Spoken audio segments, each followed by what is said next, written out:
Ecos errantes. Nunca pensé que la rutina pudiera destripar la cordura hasta aquel invierno de 2018.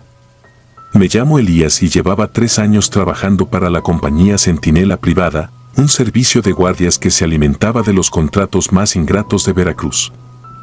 Había pasado de custodiar gasolineras a parques industriales semivacíos, pero nada me preparó para el turno que tomé en la Plaza Miramar, un centro comercial que agonizaba desde finales de los 90 y vivía ahora en un estado de muerte suspendida. El administrador necesitaba vigilancia 30 horas a la semana, lo suficientemente barato para no colapsar el presupuesto. Acepté cubrir las noches de miércoles a domingo. Desde fuera, la plaza parecía un bloque de concreto sin energía, con letreros desteñidos y un estacionamiento donde los faros parpadeaban como luciérnagas moribundas. Aún así me pareció un trabajo fácil, portones cerrados, un par de rondas, escribir en la bitácora y matar el tiempo con café rancio. La primera semana fue casi terapéutica. Mientras patrullaba los pasillos alfombrados de polvo escuchaba el eco de mis botas y el zumbido perezoso de las lámparas fluorescentes. No había ladrones, ni adolescentes buscando adrenalina, ni ruidos que no pudiera justificar con el viento que explotaba contra las mamparas. Cada noche anoté la misma frase en mi cuaderno, sin novedad, seguida de la hora. Todo cambió la segunda semana, la madrugada del viernes, 19 de enero. Volvía de revisar el corrillo de los antiguos cines, 3 salas clausuradas con pestillo oxidado, cuando sentí un desplazamiento del aire, como si alguien hubiera pasado corriendo a mi espalda. Me giré sin encontrar nada. Seguí caminando, convencido de que el cansancio jugaba conmigo. Faltaban 20 metros para llegar al atrio central cuando oí un golpe sordo detrás de mí. Una banca metálica, pesada como un ataúd, se había movido un par de metros desde la pared hasta quedar atravesada en el corredor. Pensé en vándalos, en alguien que hubiera logrado colarse, pero no había puertas forzadas ni vidrios rotos. Además, las cámaras internas mostraban estática desde hacía años. Respiré hondo, arrastré la banca a su sitio y marqué anomalía en la bitácora. Era mi manera de decirme que lo tenía bajo control. Mentira. A la noche siguiente llevé una linterna más potente y colgué mi radio al pecho para sentir su peso como un amuleto.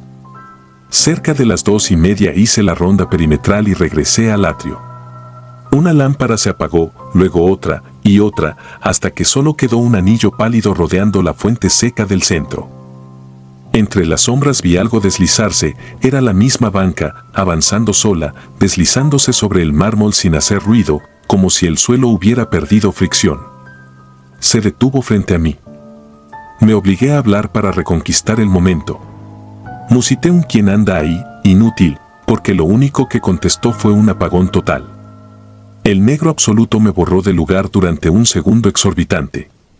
Cuando las luces volvieron, la banca estaba pegada a la puerta de emergencia norte, orientada como un púlpito hacia mí.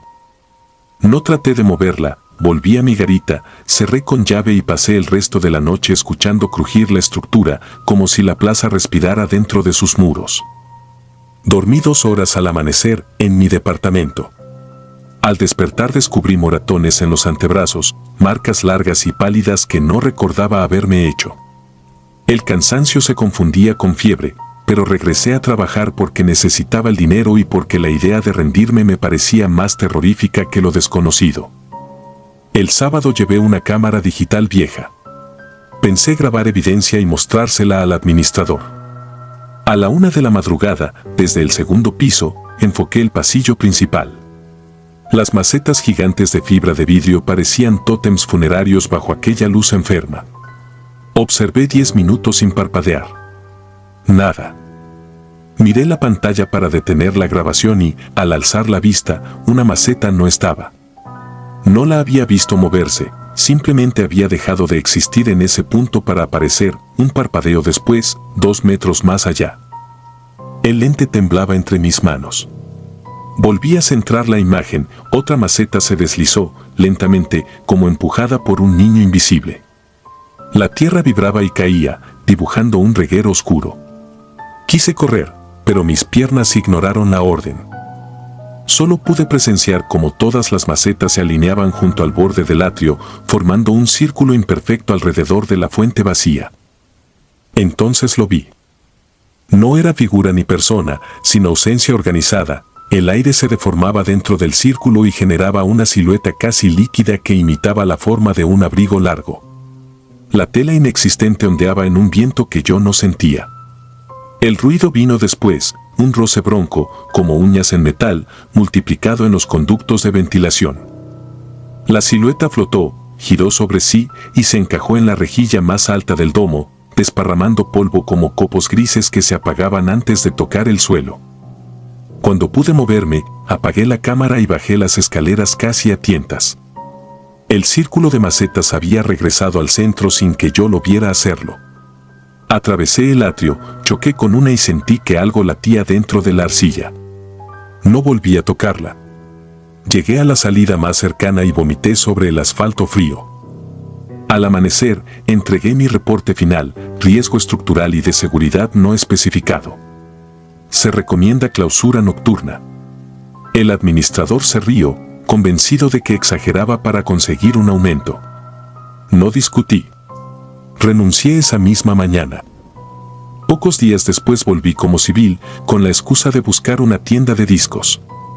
Mis pasos resonaron en los pasillos huecos y noté algo que congeló mi sangre. En la bóveda acristalada del techo, ennegrecida por el polvo, pendía un jirón de tela oscura, atrapado entre los hierros. Era idéntico al que había visto integrarse a la nada. Me quedé viendo aquel despojo hasta que el guardia nuevo me pidió con voz cansada que no deambulara sin comprar nada. Me fui sabiendo que la cosa no había terminado, que solo había cambiado de ritmo. Necesitaba nuevas manos para mover los muebles y un nuevo par de ojos para contemplarla. Cada noche, cuando cierro los párpados, regreso a esos corredores y oigo el hierro arrastrarse suave, obedeciendo órdenes que nunca entenderé. Todavía siento el olor rancio de la tierra húmeda mezclado con el metal caliente de las bancas, un aroma que el cerebro asocia a peligro y que ahora me visita a las 3 de la mañana, puntual, como un dedo invisible que recorre mi columna.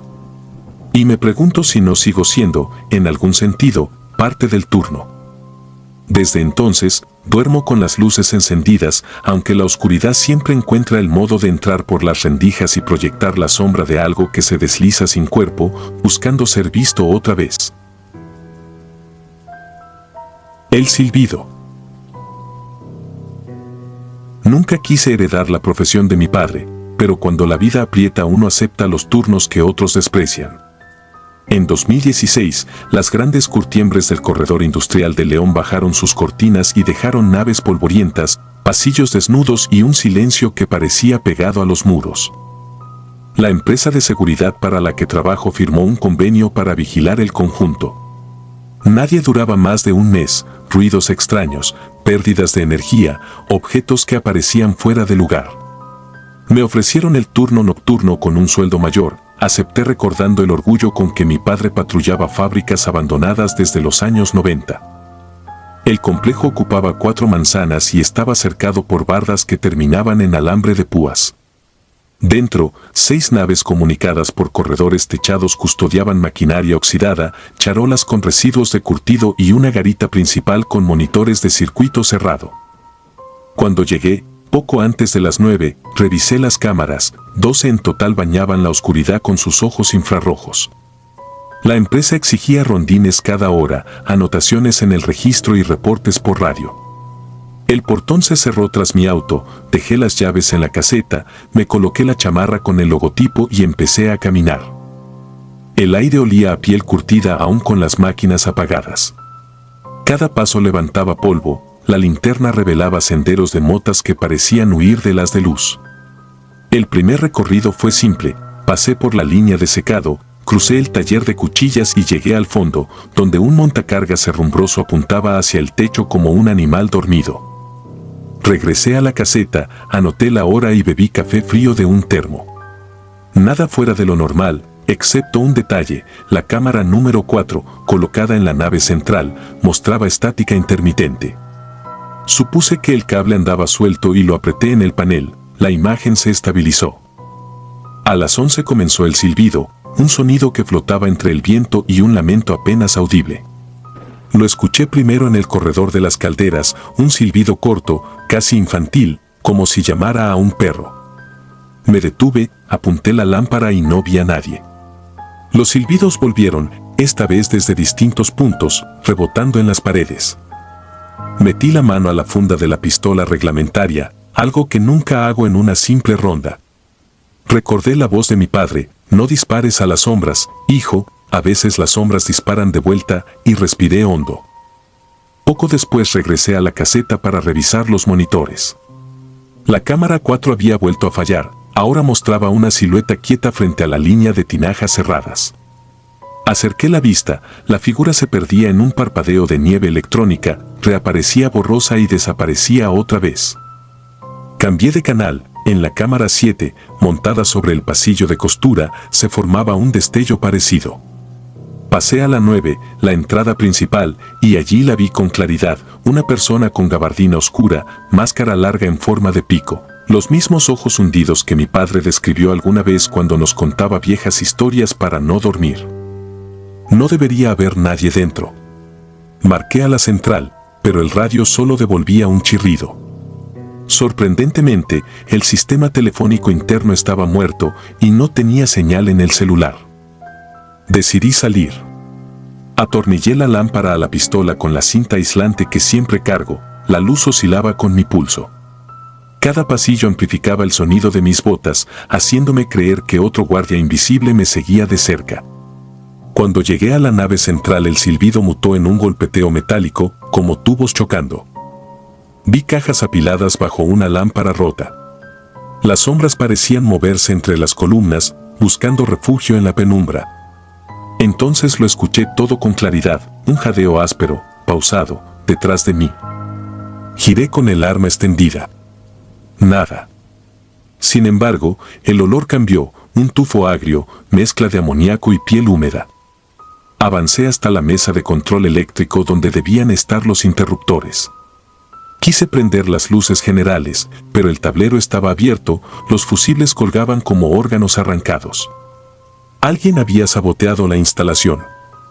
Mi corazón golpeaba contra las costillas, las manos temblaban y el cañón del arma danzaba en la negrura. Al llegar a la línea de tinajas, la temperatura descendió de golpe, tanto que el aliento salió como vapor. Una tinaja vibraba, sus remaches crujían con fuerza. Acerqué la lámpara, sobre la tapa metálica corrían huellas de dedos, marcando un círculo irregular. Sentí que el piso respiraba. Entonces la tinaja explotó en un estruendo húmedo, cuero curtido y agua negra salpicaron todo. Entre los restos, el mismo hombre enmascarado emergió doblándose hacia afuera, como si hubiera nacido del líquido espeso. Llevaba en la mano un machete corto y oxidado. No disparé. El pánico me congeló. Retrocedí 2 pasos y resbalé con algún fluido. El hombre no me atacó, se limitó a mirar, ladeando la cabeza del pico. El silbido brotó de la máscara, modulando un tono que estremecía los huesos. De pronto, todas las luces de emergencia se encendieron a la vez, bañando el lugar con un rojo pulsante. La alarma sonora del complejo arrancó sin mi ayuda. Ese destello me ofreció un segundo de lucidez. Rodé hacia un costado, me puse de pie y corrí. El radio volvió a la vida disparando chasquidos, como si cientos de voces quisieran hablar al mismo tiempo. Grité mi ubicación, nadie respondió. Entonces otro monitor en mi cabeza se encendió, el recuerdo de mi padre relatando cómo un sueño guió a mi hermano para salvarlo. Entendí que tal vez no estaba solo en aquella oscuridad, quizá había algo, o alguien, disputándome la vida frente a la muerte. Llegué al pasillo de costura, donde la cámara 7 había mostrado la silueta. Un hilo de sangre corría bajo una puerta. La abrí a patadas, dentro encontré la mesa principal destrozada y, sobre ella, el uniforme desgarrado del guardia que me antecedió en el turno. Nadie informó su renuncia, pensé que simplemente se había marchado sin cobrar los días trabajados. El uniforme se retorció, debajo habían huesos astillados, como si hubieran sido hervidos. El olor a grasa quemada me arrancó arcadas. El silbido volvió, ahora más cerca, parecía venir del techo. Subí la vista. Entre las vigas de acero colgaba la máscara con pico, girando sobre sí misma como un péndulo. Debajo, el cuerpo del sujeto yacía sin cabeza, amarrado con bridas industriales. El machete estaba clavado en su pecho. No había explicación lógica. Entonces el silbido descendió, ya no era aire, era una vibración que atravesaba la piel, un sonido que abría la mente como un bisturí. Por un instante observé todo desde afuera, mi figura encorvada, el cadáver sin cabeza, la luz roja palpitando como un corazón enfermo. Corrí hasta la caseta. Los monitores parpadeaban mostrando cámaras alternas, siluetas que se encendían y se apagaban con cada flash rojo, todas usando la misma máscara de pico. Parecían multiplicarse. Un zarpazo invisible partió la pantalla principal y el cristal explotó sobre mi rostro. Apreté el botón para abrir el portón, nada. El sistema hidráulico no obedecía. Bajé la palanca manual mientras el silbido martillaba mis oídos. Oí pasos acercarse por el corredor. Con el último empujón liberé el cerrojo y el portón se alzó lo suficiente para arrastrarme por debajo. Afuera el cielo estaba turbio, sin estrellas. Corrí hasta mi auto, el vidrio frontal tenía un círculo perfecto de neblina interior, como si alguien hubiera exhalado sobre él mientras esperaba. Encendí el motor con manos que no sentía. El silbido reventó los espejos laterales, aunque no había viento. Aceleré y dejé atrás la barda, casi reventando los neumáticos al caer en el asfalto. No denuncié los hechos. La empresa aseguró que una sobrecarga provocó el incendio parcial de la nave y que ninguna cámara grabó evidencia. Exigieron mi silencio a cambio de la liquidación. Acepté. Sin embargo, cada noche escucho un silbido agudo en la ventana de mi departamento, un reclamo que viaja por los cables de luz, buscando la ruta de regreso a mi oído. Sé que la máscara sigue allí, que el complejo permanece cerrado tras cintas amarillas y que ningún guardia ha vuelto a cruzar sus puertas.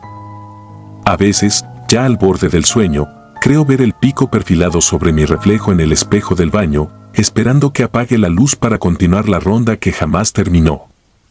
Desde entonces, no hay noche en que duerma más de 1 hora seguida. Mi padre acostumbraba decir que las fábricas abandonadas conservan el alma de los hombres que sudaron en ellas. Yo aprendí tarde que también custodian algo peor, la sombra informe de todo lo que se pudre cuando el trabajo cesa y el silencio reina. Y cuando esa sombra aprende a silbar tu nombre, no existe puerta, linterna ni calibre que pueda mantenerla afuera. Turno ciego. Mi nombre es Adrián. En 2019 acepté un puesto como vigilante nocturno en un complejo de oficinas recién inaugurado en la periferia de Monterrey. El ofrecimiento parecía inmejorable, salario por encima del promedio, prestaciones completas y un turno fijo de lunes a viernes, de 6 de la tarde a 6 de la mañana.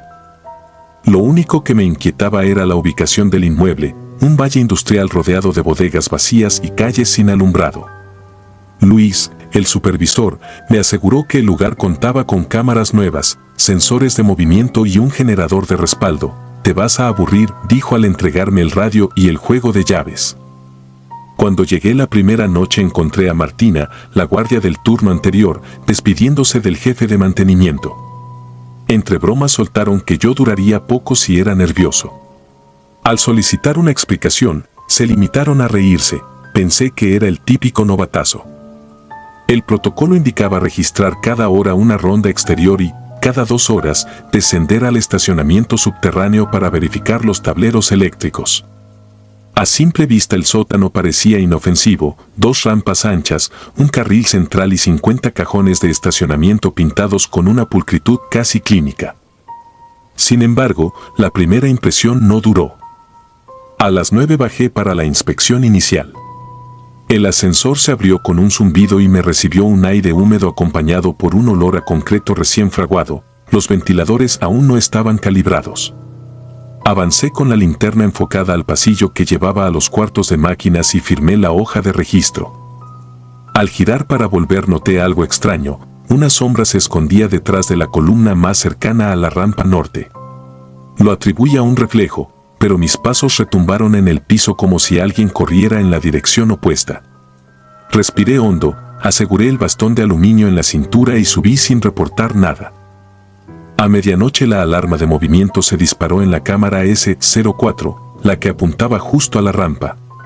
Observé el monitor, la pantalla mostraba estática, luego la señal regresó y vi claramente una silueta humana asomándose detrás de un pilar. Era alta, delgada y llevaba algo colgado del cuello. Luis, desde su casa, respondió al radio con voz adormilada: falla de calibración, reinicia el DVR. Hice lo que pidió, pero al reiniciar, la figura seguía allí. Mantuve la vista fija durante varios segundos, la figura se retiró lentamente, como si supiera que la vigilaban. Tomé la llave maestra y descendí otra vez. El silencio era espeso, el único sonido provenía de mi propio corazón, golpeando las costillas con un ritmo que parecía amplificado por el eco. Al salir del elevador giré a la derecha, las luces automáticas tardaron en encender y durante un parpadeo todo quedó sumido en la penumbra. Cuando la iluminación regresó noté que el extintor colocado junto al pilar estaba girado hacia la pared, alguien lo había movido. Me acerqué con cautela, revisé detrás del cilindro y no hallé a nadie. Sin embargo, algo junto a mis pies captó la atención, un llavero idéntico al mío tintineaba sobre el suelo, aunque yo seguía sintiendo el peso de mis llaves en el bolsillo. Lo levanté, era un duplicado perfecto, incluso con la etiqueta plástica que llevaba mi nombre, pero la superficie metálica estaba fría como si hubiera estado sumergida en agua helada. Regresé apresurado al vestíbulo y marqué al supervisor. Esta vez habló con severidad: si encuentras intrusos llama a la policía industrial, no te arriesgues solo. Antes de colgar recordó algo: por cierto, hace un mes despidieron a un conserje por dormir en servicio, juraba que veía gente escondida ahí abajo, puede que vuelva a merodear. A las 3:30 una interferencia aguda quebró la frecuencia del radio. Se volvió un susurro apenas inteligible, pero repetía mi nombre. Subí el volumen, la señal se cortó y escuché un tintineo metálico dentro de la oficina. El duplicado de llaves ya no estaba donde lo había dejado. Se hallaba sobre el mostrador, perfectamente alineado con la puerta que daba a la escalera de emergencia. Sentí un hormigueo en la nuca. Revisé las cámaras. Todas las que apuntaban al sótano mostraban imagen negra. Las del exterior funcionaban. Decidí bajar por las escaleras para descartar un sabotaje.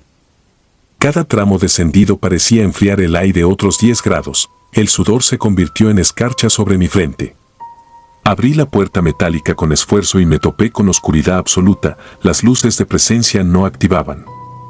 Encendí la linterna, la columna más próxima estaba marcada con manos embarradas de tierra, como si alguien hubiese trepado por ella. La cámara S04 colgaba rota, los cables expuestos. Entonces escuché el tintineo, ahora tras de mí. Giré, la luz reveló, a unos 10 metros, a un hombre de pie.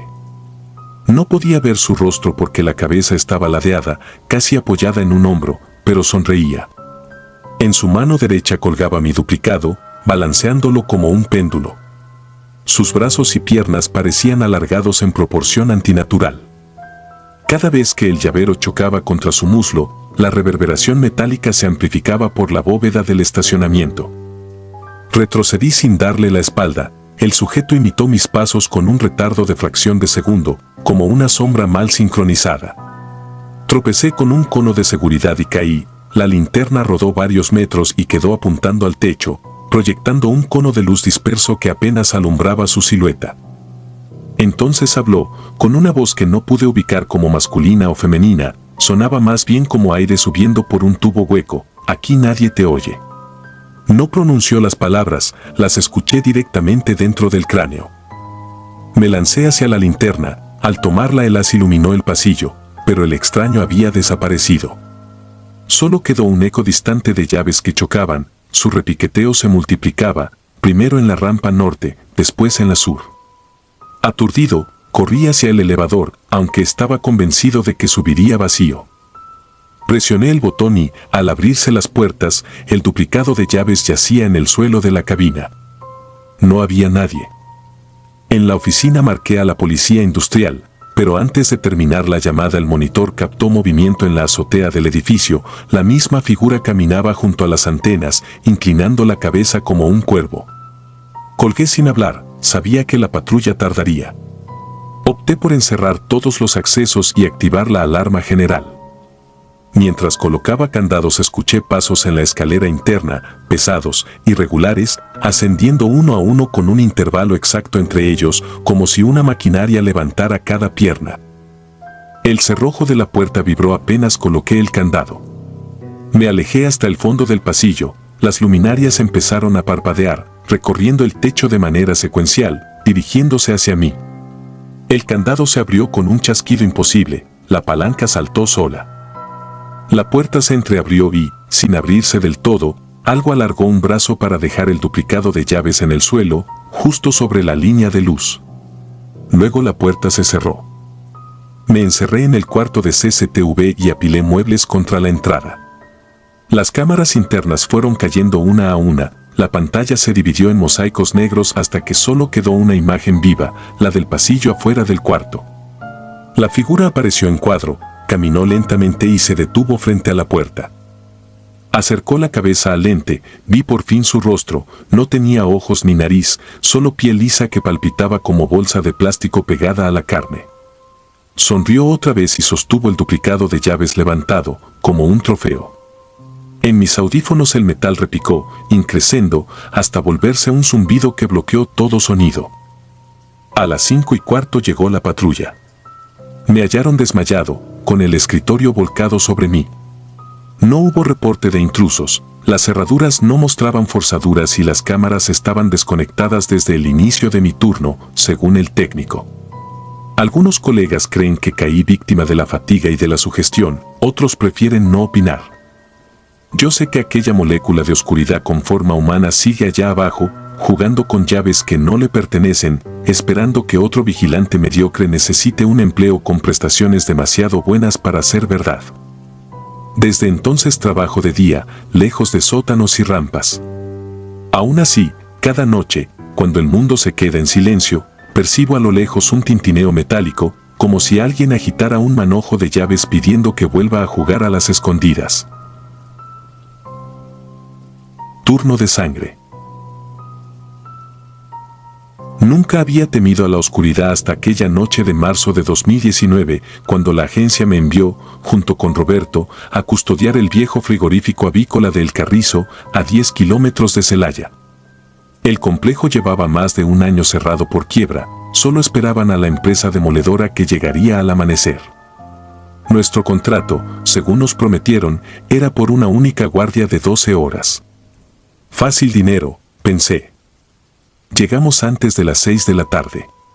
Nos recibió Teresa, la última encargada de limpieza. Quería marcharse cuanto antes, nos entregó un manojo de llaves oxidadas y señaló 2 escritorios que había arrastrado hasta la pluma del estacionamiento. No entren a las cámaras ni a las líneas de eviscerado, advirtió con la voz quebrada mientras se santiguaba. Creí que exageraba, el protocolo indicaba vigilar únicamente el exterior y anotar cualquier movimiento. El predio estaba dividido en 3 zonas, el estacionamiento, los corrales vacíos y la nave de proceso, un galpón metálico que se alzaba como un cajón negro contra el cielo anaranjado.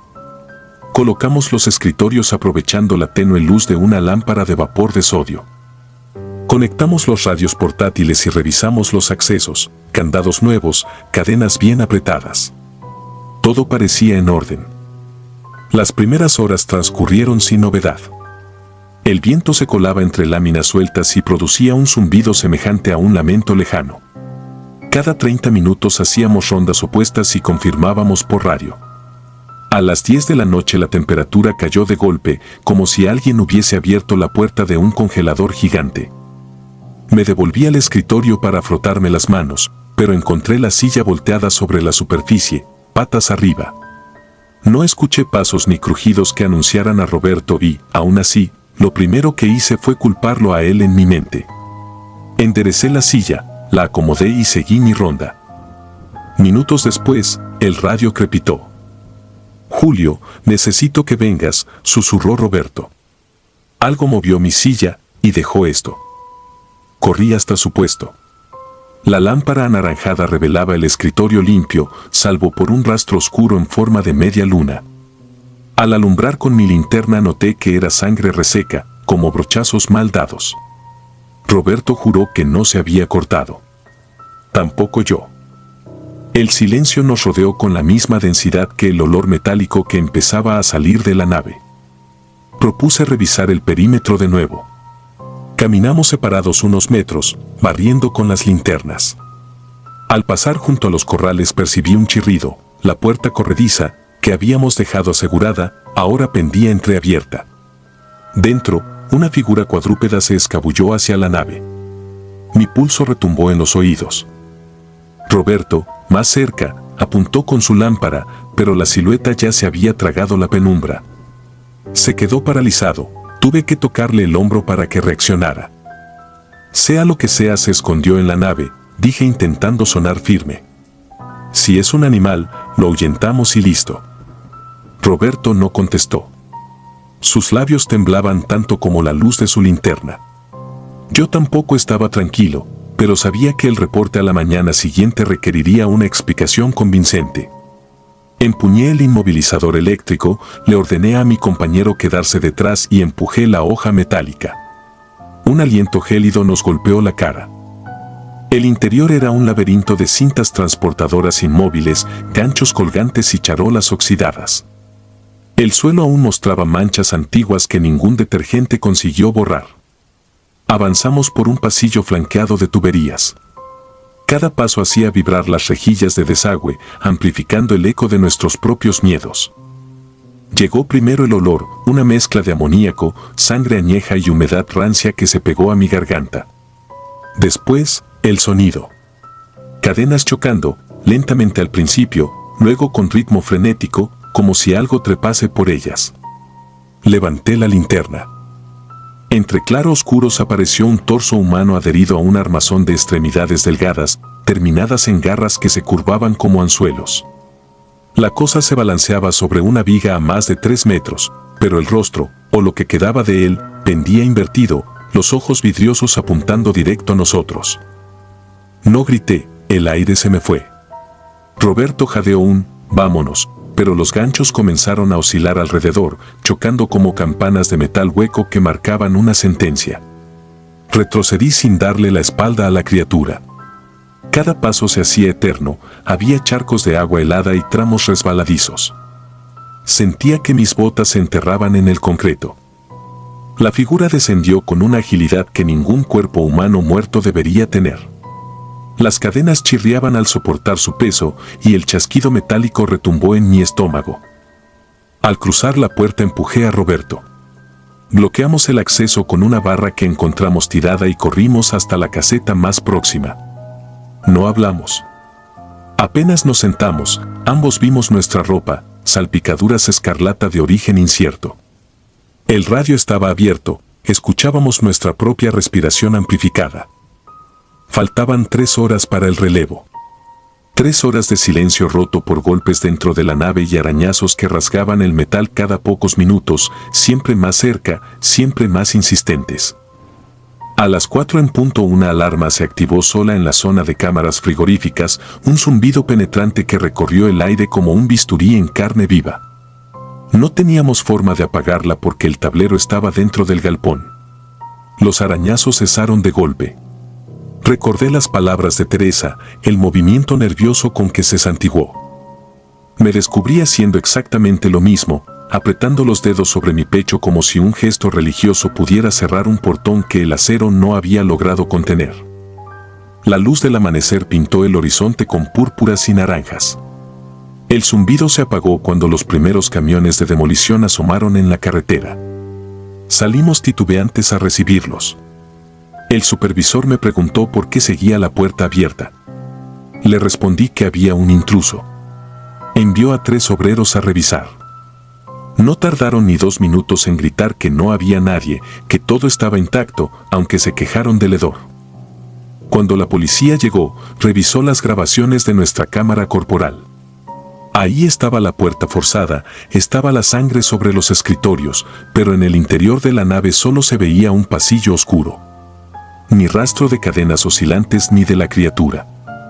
Nos dejaron marchar sin cargos, pero con la advertencia de presentar un informe médico por las manchas de sangre. Los análisis, semanas después, revelaron algo imposible: era sangre humana degradada por años de exposición, como sacada de un cadáver olvidado. Ninguno de los dos portábamos heridas. Han pasado 6 meses. No volví a tomar el turno nocturno. Duermo poco y mal. Cuando cierro los ojos escucho el golpeteo hueco de un gancho balanceándose y, al abrirlos, juro que mi silla se reacomoda sola, invitándome a recordar que, en algún lugar entre las sombras y el metal oxidado, algo que no es hombre ni bestia sigue colgando, esperando a que alguien vuelva a encender la luz para reclamar otro turno de sangre. Vigilia negra.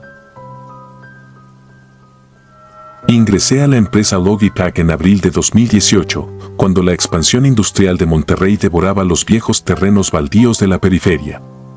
Me asignaron el turno nocturno en el módulo de vigilancia C7, un cubículo de concreto al borde de un patio de carga interminable. Acepté porque pagaban un bono extra y porque, después de la muerte de mi madre, necesitaba horas silenciosas donde la cabeza dejara de zumbarme. Muy pronto descubrí que el silencio allí era cualquier cosa menos pacífico. La primera noche me acompañó Mireles, un guardia veterano que conocía cada rincón. Caminábamos entre montañas de tarimas y contenedores mientras me explicaba los códigos para registrar rondas y los puntos ciegos de las cámaras. A las 2 de la madrugada, cuando revisábamos el bloque de almacenes clausurado, se detuvo frente a la puerta de un elevador oxidado y sellado con cadenas. Murmuró una advertencia que no logré entender y cambió de tema con notable prisa. Aquella puerta quedó grabada en mi mente.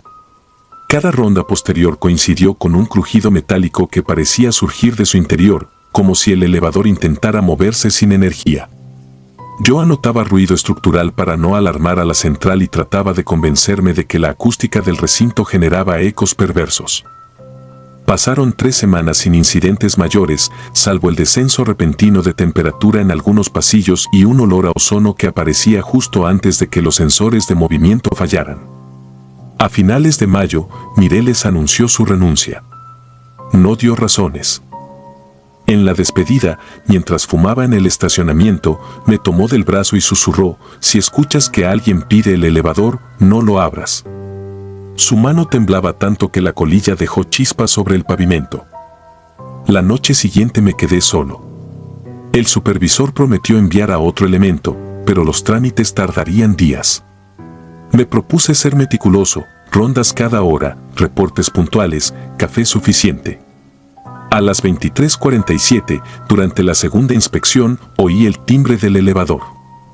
Era un sonido breve, antiguo, diferente a cualquier alarma moderna. Resonó una sola vez y luego se apagó. Afuera, la noche lucía limpia, sin nubes, y el cerro de la silla recortaba su silueta contra un cielo tan nítido que podía distinguir las luces de los aviones que se aproximaban al aeropuerto Mariano Escobedo. Contrastaba con la penumbra acechante dentro del complejo. Recordé entonces una historia que Mireles me había contado a medias. Años atrás, antes de que Logitech comprara el predio, el lugar fue frigorífico de reses y, en un incendio, varios trabajadores quedaron atrapados en el sótano, justo donde ahora se hallaba el elevador sellado. Nunca recuperaron los cuerpos, solo apagaron las brasas y clausuraron todo. La empresa nueva jamás tocó esa parte y prefirió cortar la electricidad para evitar gastos. A la 1:05 volvió el timbre, acompañado por un golpe seco contra la puerta metálica. Recordé la advertencia de Mireles e informé por radio. Confirmaron que todos los circuitos de ese bloque estaban desconectados desde 2016. Sentí un escalofrío ascender por la columna, pero fingí calma y caminé hasta el lugar con la linterna al máximo. El aire era tan frío que el vaho salía de mi boca. Las cadenas colgaban rotas y la puerta estaba abierta a unos 10 centímetros. Del interior emanaba un hedor rancio, mezcla de metal caliente y carne echada a perder. Pegué el oído y escuché respiraciones agitadas, como las de un corredor exhausto. Retrocedí y encajé el seguro de emergencia, un pasador grueso que debía impedir cualquier movimiento de la puerta. Regresé a la caseta planeando abandonar el puesto, pero necesitaba pruebas de que no estaba imaginando. Revisé las cámaras, el pasillo del bloque clausurado aparecía en negro, salvo por breves barridos de interferencia donde se distinguían siluetas borrosas moviéndose frente al elevador. Guardé la grabación en un USB, decidido a mostrársela al supervisor. A las 3:12, los sensores del patio de carga se activaron en cascada. Un mapa rojo llenó la pantalla. Parecía que decenas de cuerpos cruzaban al mismo tiempo cada zona vigilada. Según protocolo, debía salir a confirmar. Tomé la escopeta sin cartuchos que descansaba en el armero y salvé la distancia hasta el patio. Las luces de los postes parpadeaban, alargando las sombras de los contenedores hasta volver las figuras retorcidas. Cuando alcancé la mitad, el suelo vibró como si un tren subterráneo pasara debajo, el estruendo provenía del bloque clausurado. Todo mi instinto ordenó correr en sentido opuesto, pero no podía permitir que algo escapara sin registro. Dentro, el timbre del elevador sonaba sin cesar, un tañido grave y continuo. La puerta estaba completamente abierta y el interior, iluminado por una bombilla que no existía en los planos, mostraba solo un hueco negro descendiendo al sótano.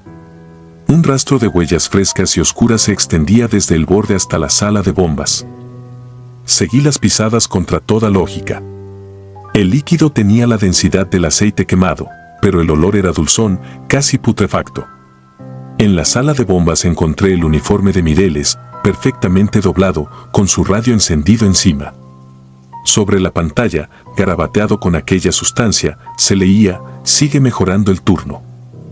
Antes de procesar el mensaje, los tanques comenzaron a golpear entre sí, un estrépito metálico que me ensordeció.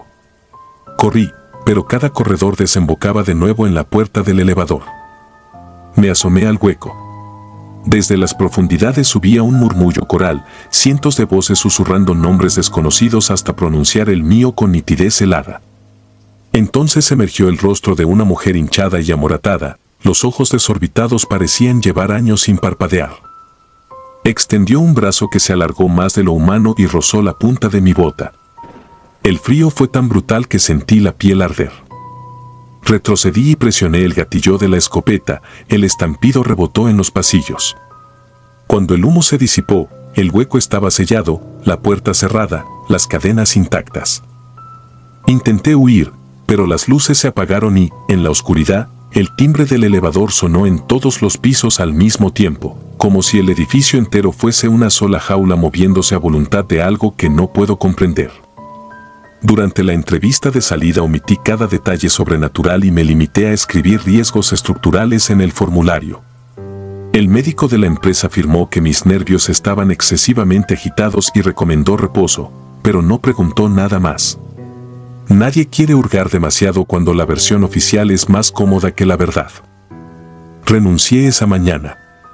Ahora cuido un estacionamiento abarrotado, rodeado de gente y ruido, pero cada vez que el ascensor de la plaza comercial se detiene sin razón, el corazón late con el pánico infantil de quien sabe que hay turnos que nunca terminan y llamadas que jamás deberían contestarse. Si disfrutas de los relatos, te invitamos a apoyarnos con un like y un comentario, ya que eso nos ayuda muchísimo. Además, si aún no estás suscrito o suscrita, te animamos a formar parte de la comunidad del terror. Muchas gracias por escucharnos y por tu apoyo.